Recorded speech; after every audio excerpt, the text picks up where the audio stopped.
அன்பார்ந்த மாணவர்களே, உங்களை அஸ்வத் அகாடமி யூடியூப் சேனலுக்கு அன்புடன் வரவேற்கிறேன். இன்றைக்கி நம்ம பார்க்கக்கூடிய சம் எக்ஸசைஸ் 2.4ல் தேர்டு சமமாக Z1 = 2 - I மற்றும் Z2 = -4 + 3i எனில் Z1 Z2 மற்றும் Z1/Z2வின் நேர்மாறை காண்க.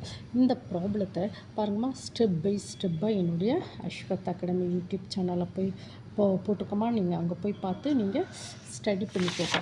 தென் பாருங்கம்மா, Z1 Z2வின் நேர்மாறுலாம் கண்டுபிடிச்சிருக்கேன். பாருங்கள், என்ன கேட்டிருக்கேன்? Z1 Z2 மற்றும் Z1/Z2 இந்த நேர்மாறு பாருங்கம்மா கண்டுபிடிச்சிருக்கேன். என்னம்மா, ஸ்டெப் பை ஸ்டெப்பாக.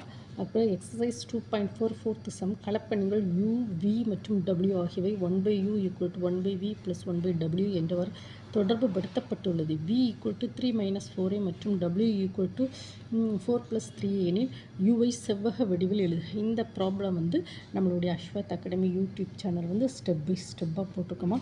நீங்கள் அங்கே போய் பார்த்து நீங்கள் ஸ்டடி பண்ணி அங்கே போய் பார்த்து நீங்கள் ஸ்டடி பண்ணிக்கோங்கம்மா. தென் நெக்ஸ்ட்டு எக்ஸசைஸ் 2.4 கீழ்காணும் பண்புகளை நிறுவ. Z ஒரு மெய்யெண் இருந்தால் மட்டுமே Z = Z bar, real Z = Z + Z bar/2 மற்றும் imaginary Z = Z + Z bar/2.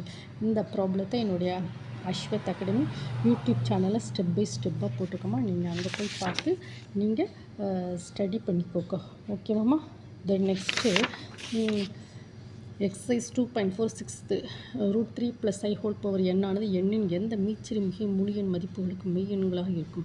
Z = √3 + I. இந்த ப்ராப்ளத்தை என்னுடைய அஸ்வத் அகாடமி யூடியூப் சேனலில் போட்டிருக்கோமா. நீங்கள் அங்கே போய் பார்த்து நீங்கள் ஸ்டடி பண்ணிக்கோங்க. இதெல்லாம் எல்லாம் இந்த காம்ப்ளெக்ஸ் நம்பரில் கிட்டத்தட்ட 100 சம்ஸ் போட்டிருக்கோமா. எல்லா ப்ராப்ளமும் என்னுடைய அஸ்வத் அகாடமி யூடியூப் சேனலில் போட்டிருக்கேன். நீங்கள் அங்கே போய் பார்த்து ஸ்டெப் பை ஸ்டெப்பாக ஸ்டடி பண்ணிக்கோங்க. வாய்ஸ் சரியாக கேட்கலன்னா ஹெட்ஃபோனை நீங்கள் யூஸ் பண்ணி நீங்கள் படிங்கம்மா. ஓகேம்மா. Thank you student.